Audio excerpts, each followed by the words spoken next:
Welcome to Hockey Canada's Skill Development Series. In this, the sixth part of our series, we'll look at the fundamentals of defensive tactics. As soon as the team with the puck loses possession, it must react quickly to play defense. And the most important fundamental skill essential to playing sound defense is skating. Combining strong skating with effective read and react skills is key to shutting down opposing players in any defensive situation. In this DVD, we'll show you defensive tactics for individual players as well as team defensive tactics in the offensive zone, the neutral zone, and the defensive zone. Although hockey is a spontaneous and free-flowing game, similar defensive situations will occur over and over again. It's the ability to recognize these situations and respond with the proper tactics that makes good players great defenders.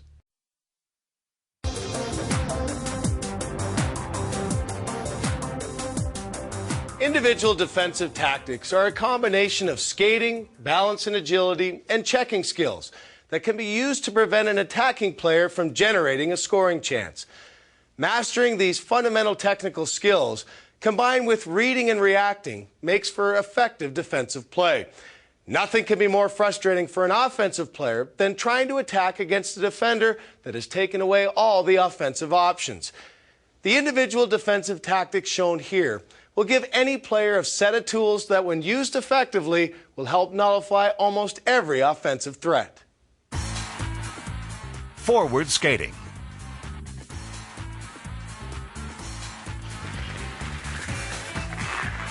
Skating is important in all aspects of the game. Not only should defensive players know how to perform glide turns, tight turns, stop and start skating, and control skating.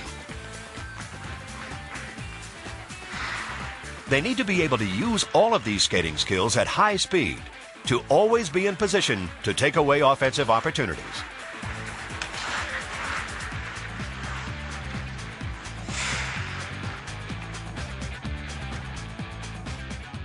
Backward skating. Regardless of which position they play, all players should be strong backward skaters. Being able to perform a backward start, quickly get to top speed, and move laterally are keys to playing the rush and steering attackers away from the prime scoring areas.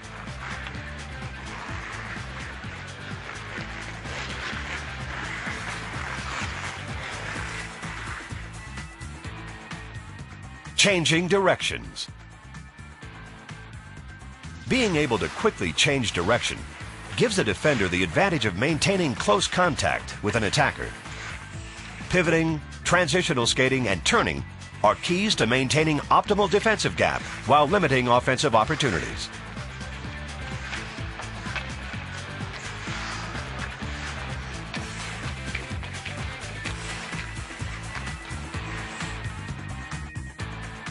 Positioning. To properly defend the net, defenders should align their bodies with the bodies of their opponents. So when the puck carrier attacks from the outside, the defender here assumes an inside position with his outside shoulder aligned with the puck carrier's inside shoulder. When the opponent is attacking down the middle, the defender assumes a head-on position. Whenever possible, the defender should attempt to force the puck carrier to the outside, away from the mid lane and high percentage scoring areas.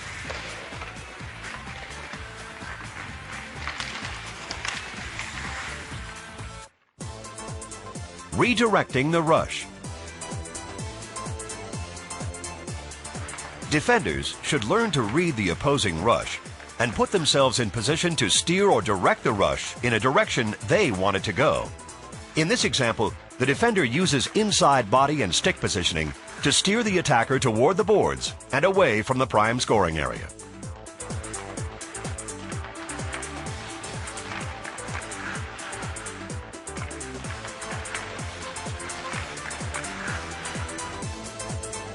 Pinching.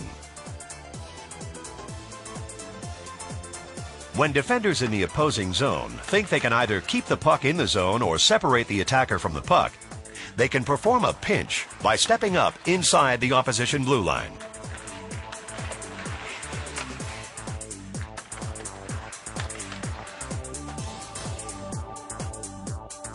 Gap control. Gap literally refers to the distance between the defender and the attacker. Through controlled skating, the defender should try to maintain an optimal gap of no more than 2 stick lengths away from the attacker. Now, if the defender plays further away from the attacker, or what is called loose gap, the defender is giving away the middle lane of the ice.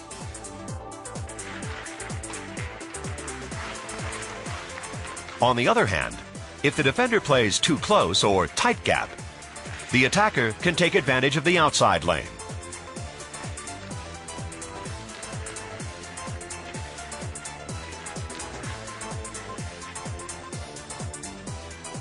Closing the gap. When applying pressure on a puck carrier, it's important for the defender to maintain close contact by closing the gap between himself and the puck carrier. Effectively closing the gap depends on the defender's ability to change speeds and reposition quickly in response to the puck carrier's actions. Ideally, the defender should close the gap as quickly as possible while still maintaining his speed.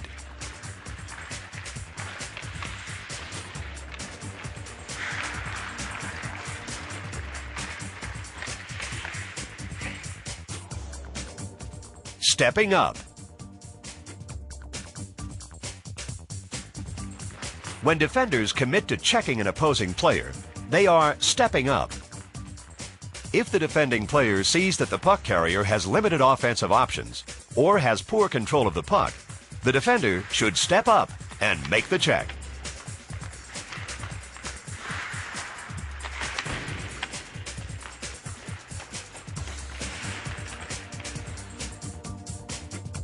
Pressure or contain.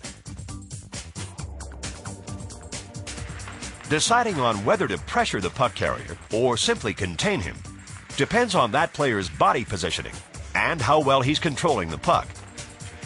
Here, the puck carrier has good control of the puck and is facing the defender, so the defender should elect to contain him.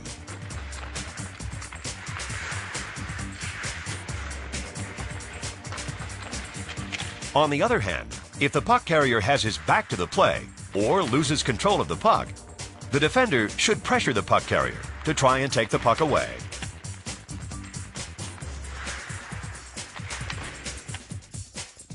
Angling. Angling is one of the first lines of defense. Players can either angle opponents in the direction they want them to go, or skate in an arc slightly behind the puck carrier to gradually reduce the puck carrier's available space. Defenders should skate with their sticks outstretched to help angle off the puck carrier and to take away passing lanes.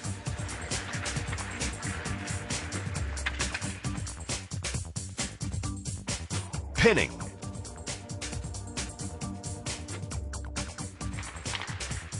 Pinning is a great way for defenders to maintain physical control of an offensive player.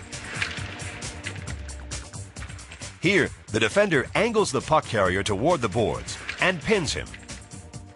Using his hands to control the puck carrier's hips and placing his leg between the puck carrier's legs, the defender completely limits the puck carrier's ability to engage in the play.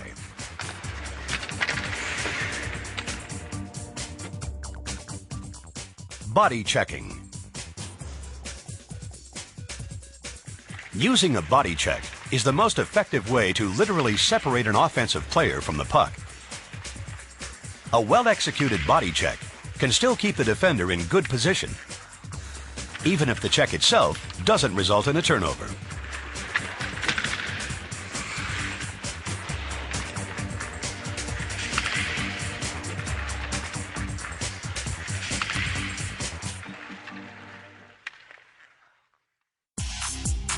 Finishing checks. Players should learn that once they've committed to a check, they need to continue to skate through that check. Here, by finishing the check, the defender has ensured that even though he may have been beaten by a pass, his opponent will not be able to engage in the play.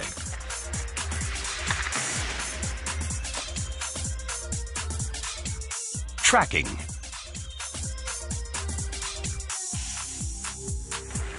Tracking is used by a back checker who is following the play while coming back into the defensive zone. Here, the back checker is tracking between the dots, looking to take away cross-ice passes. At the point of crossing the red line, the tracking player should read the situation and then pick up the attacker that poses the greatest offensive threat.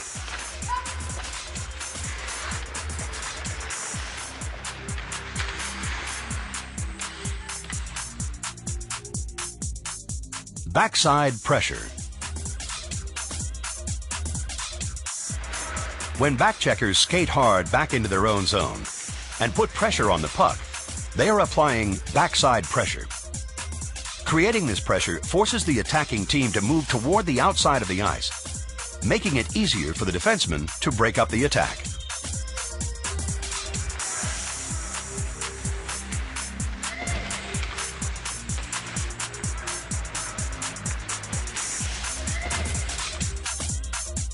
Head on a swivel. Defenders should always be aware of the location of the puck carrier, as well as the opposing players that do not have the puck. Defenders can protect against a backside attack by using the head on a swivel technique. Here, moving his head from side to side, the defender stays aware of the opposing forwards, putting himself in good position to provide tighter coverage on opponents attacking the net.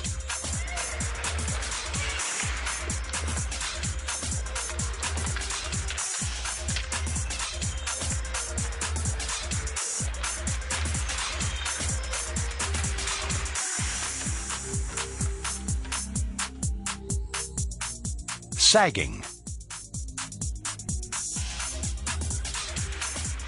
When the puck is deep in the defensive zone, the defenders responsible for the opponents furthest away from the puck should sag or drop down toward the puck. Defenders should sag if they see an opportunity to regain possession. Sagging also adds defensive support in the prime scoring area.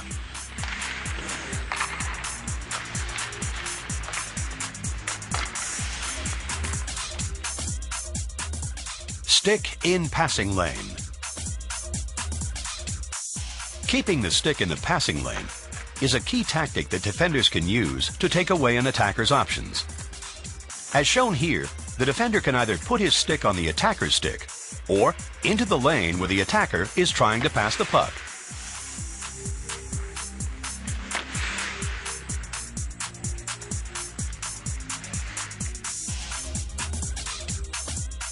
Active stick.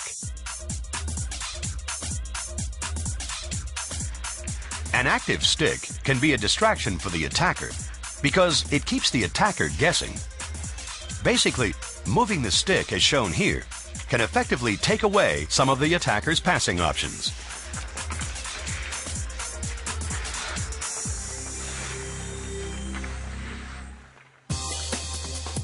Body in shooting lane.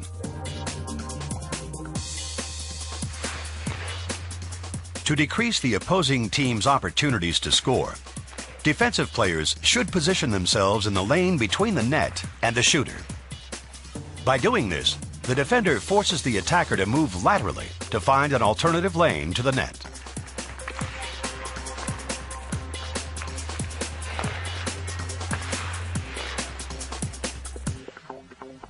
Shot block, standing. When defenders are in the shooting lane, they must be prepared to block a shot. Now, as we can see here, to block a shot while standing, the defender keeps her feet together and her body square to the shooter.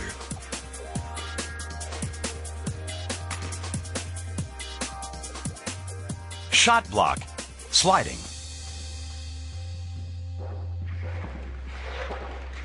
Sliding to block a shot is one of the few times during a game when players will intentionally leave their feet. Here, the defender slides on her legs directly toward the shooter's stick. When performed correctly, The sliding shot block should result in the puck hitting the defender's shin pads.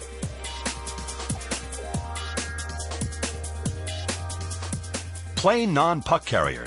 Take away pass. Against a 2-on-1 rush, defensive players may opt to play between the puck carrier and the non-puck carrier, taking away the passing option and forcing the puck carrier to shoot. The goaltender should read this positioning and play the shooter.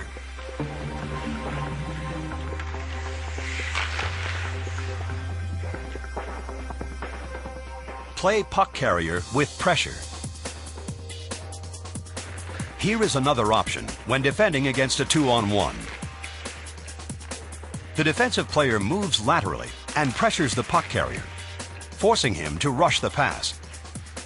The goalie reads the defensive pressure and moves laterally to play the shot.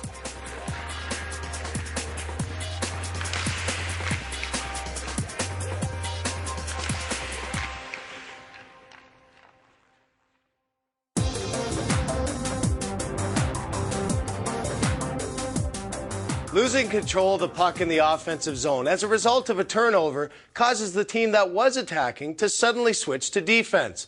Teams switching to defense in the offensive zone must react immediately by covering the open players and establishing forechecking pressure.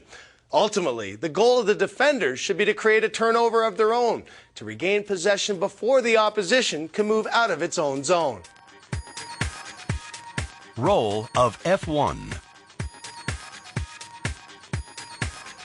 The first forward, or F1, entering the offensive zone is responsible for cutting the ice in half by angling the offensive player to one side of the ice.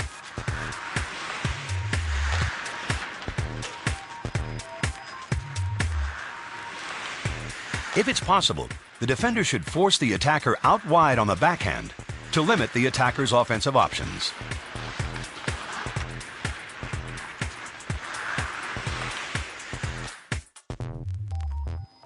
Role of F2. Here, the second forward, F2, enters the offensive zone and reads the play from mid-ice. F2 now moves in behind F1 in a position of support.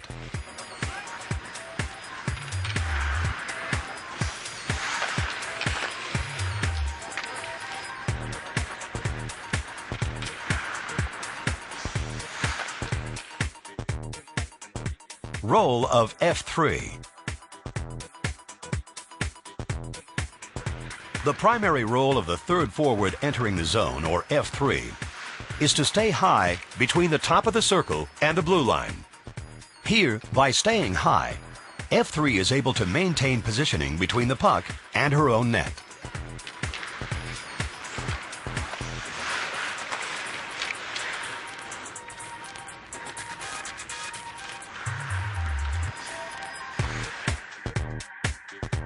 Role of D1.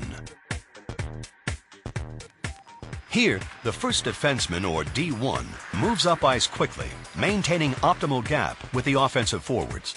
By staying on the puck side of the ice, the defenseman is in good position to either play the rush or pinch if a turnover occurs inside the blue line.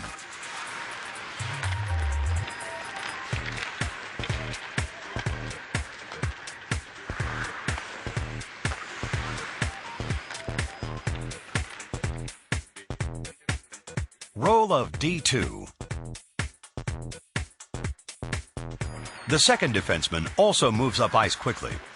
Mid-ice positioning for D2 is essential in taking away long seam passes and being available as offensive support on a possible turnover.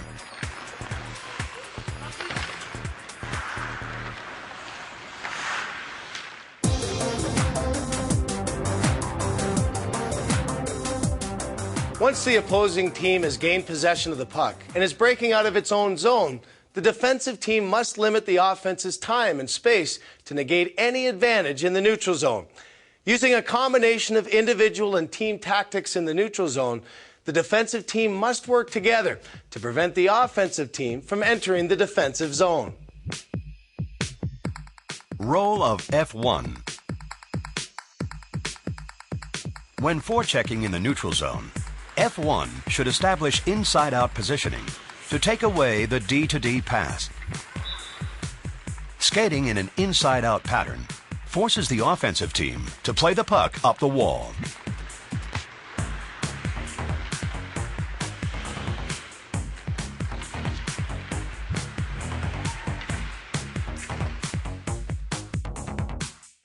Role of F2. Here, the second forward on the forecheck mirrors F1's actions and either jumps up or moves to support if the puck is played up the boards.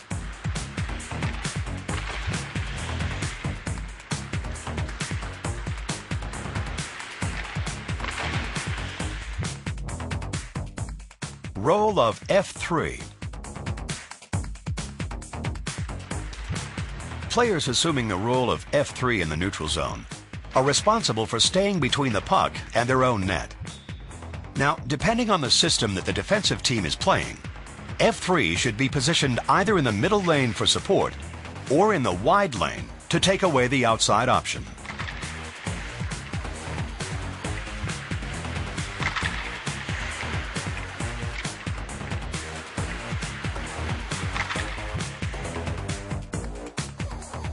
Role of D1. When forechecking in the neutral zone, D1 should be on the puck side of the ice. If there is strong defensive support, D1 can choose to step up and force the attackers to make a play. On the other hand, if there's not enough defensive support, D1 should back off and take time to read the rush.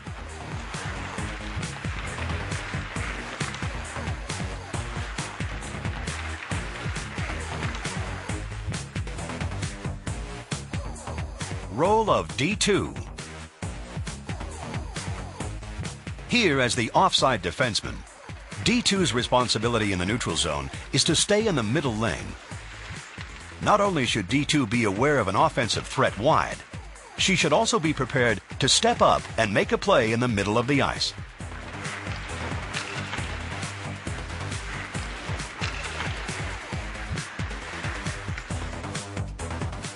Two-on-one. Against a two-on-one rush in the neutral zone, the defender should maintain middle positioning between the two attackers. By establishing an optimal gap with the puck carrier and maintaining skating speed, the defender attempts to delay the attack. As the play moves closer to the net, the defender should force the puck carrier wide into a poor shooting angle.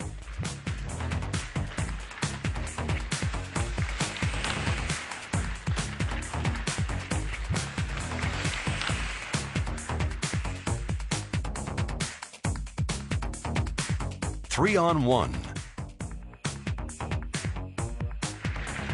Here in a three-on-one, where the attackers have more options available, the defender plays a loose gap in the middle of the ice.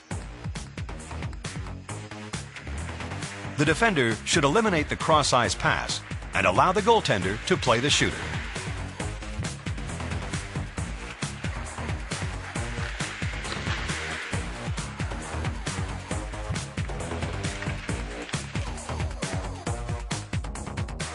Two-on-two.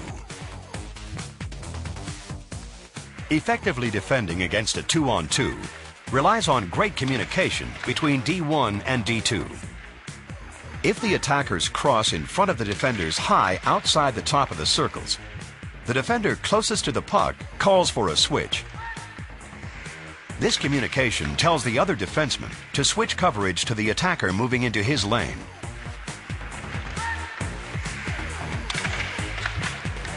If the attackers cross below the top of the circles, the defender closest to the puck carrier should pressure the puck and the second defenseman should sag to support the front of the net.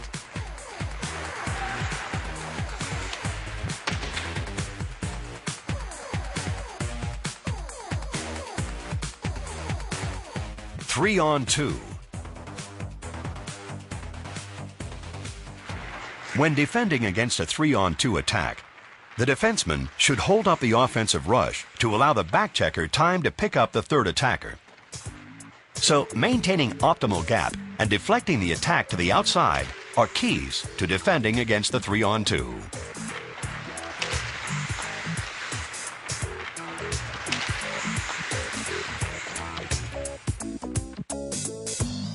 One-on-two. When faced with a one-on-two attack, the defending team has the advantage. Here, knowing that there is additional defensive support, the defenseman closest to the puck steps up and forces the attacker to make a play.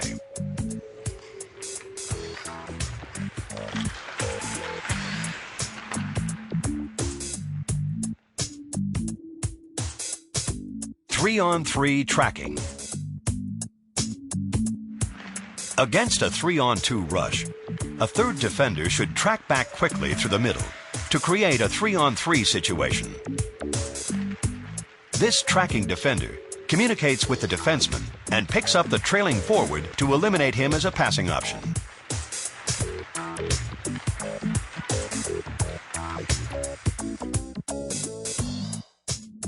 Three-on-3 rush. When defending against a 3-on-3, the high defensive forward and both defensemen skate backward facing the rush. The defensive forward pressures the puck carrier to force a pass and a possible turnover.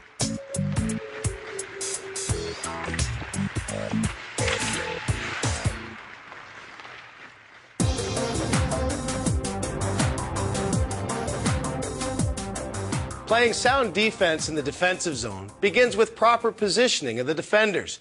Being aware of the players without the puck can be even more critical than paying attention to the puck carrier. Defenders must be prepared to pressure the puck in one-on-one situations and also provide support for the player covering the puck carrier. All players need to communicate and work together as a cohesive unit to effectively defend their own zone. Role of D1. In the defensive zone, D1 is responsible for the puck carrier in the corner. Using her read and react skills, D1 determines whether to pressure or contain the puck carrier, depending upon his level of control. If the puck carrier passes the puck, the defender must stay between the puck carrier and the net. Role of D2. The primary role of the second defenseman, or D2, in the defensive zone is to hold the front of the net. D2 should have his feet facing up ice and his head on a swivel. If a pass comes in front of the net, D2 is responsible for playing the pass receiver. If the offensive team changes the point of attack, D2 should jump to the opposite corner and assume D1's role as first pressure on the puck.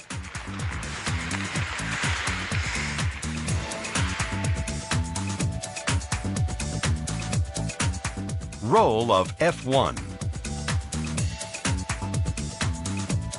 Here, F1's primary role in the defensive zone is to support D1 in the corner. By playing off the puck on the defensive side, F1 can take possession of a loose puck or support if D1 is beaten out of the corner.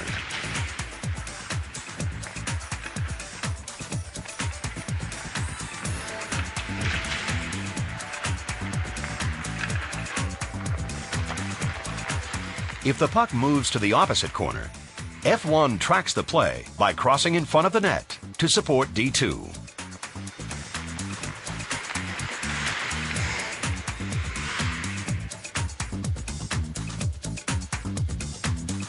Role of F2. As the second forward back, F2 should back check to the high slot. Once in high slot coverage, F2 is responsible for the opposing defenseman furthest away from the puck. If the puck moves to the opposite side, F2 should slide and continue to be responsible for the player who has now become the strong side D. Role of F3. The third forward back, or F3, should track through the middle of the ice and cover the strong side defenseman. By positioning himself at the top of the face-off circle with his feet perpendicular to the boards, F3 can read the play in the corner and at the same time be ready to intercept a pass to the point. Puck carrier behind the net.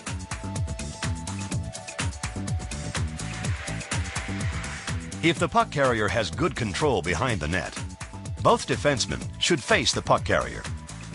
Here, D1 forces the puck carrier while D2 ensures that there is no opportunity on a wraparound. F1 picks up the net front forward, and F2 and F3 sag to pick up the third forward and backside D. Corner, into, out of. When playing the puck carrier or any offensive player into the corner, the defender should always take an inside-out route, skating in an arc below the circle. This move forces the play up the boards and away from the quiet zone behind the goal. Here, going back toward her own net, the defender maintains defensive side positioning, which is simply keeping her body between her man and the net.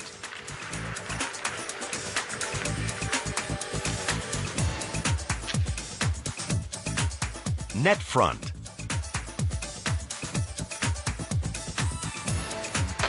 When checking an opposing player in front of the net, the defenseman should attempt to control the attacking player's body and stick without tying himself up. Here, the defenseman in front of the net faces up ice with his head on a swivel, always keeping track of where the puck is located.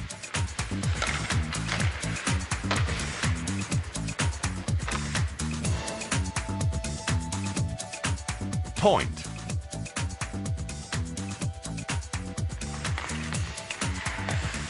As the puck moves high in the zone from one side to the other, the high forwards must be prepared to pressure the puck. Here, the forward with his head on a swivel maintains positioning between the puck and the board side defenseman. As the defenseman receives the pass, the forward moves to pressure the puck, taking an inside-out route. It is important to note that if a turnover is not created, the forward should stay with the defenseman on the defensive side to nullify the possibility of a return pass.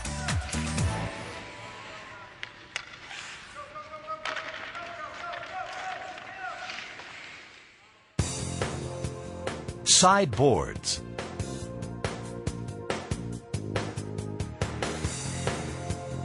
When the offensive team has control of the puck on the sideboards, either D1 or F1 should contain the puck carrier. Now, in this case, D1 contains the non-puck carrier, eliminating him as a threat to the net, while F1 covers the puck carrier. The forward responsible for puck side point coverage, F2, sags to pressure, but should be aware of a potential pass to the point and be ready to eliminate it as an option. Hinge support, 2-on-2. When the offensive team is controlling the puck in the corner, D1 and F1 may choose to play a modified man-to-man. Each defender covers one of the corner attackers. If the puck is moved from one attacker to the other, the defensive team should utilize a hinge, where D1 sags to support F1.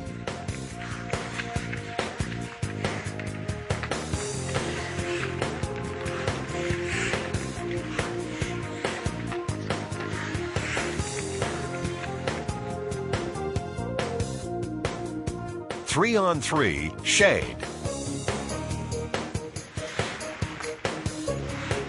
Here, the net front defensive player moves to where the third offensive player is located. This shading limits the time and space that the third attacker has to maneuver if he receives a pass.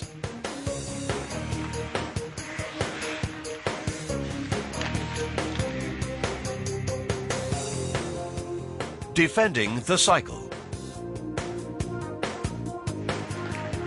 The attacking team uses an offensive cycle to maintain puck control, confuse the defense, and look for a lane to the net. To avoid confusion, defenders on the cycle must communicate and maintain defensive side positioning. Here, the third forward jumps down low on the cycle, while D2 moves in to defend. D1 stays with the original puck carrier and returns to the front of the net on the defensive side. Activated defensemen.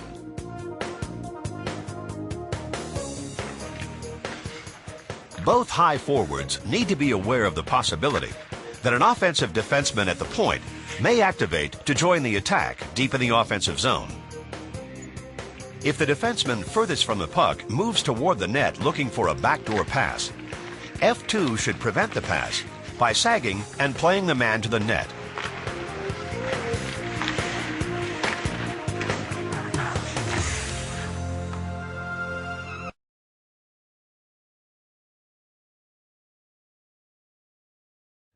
Hockey Canada has created the most extensive set of teaching resources I've ever seen.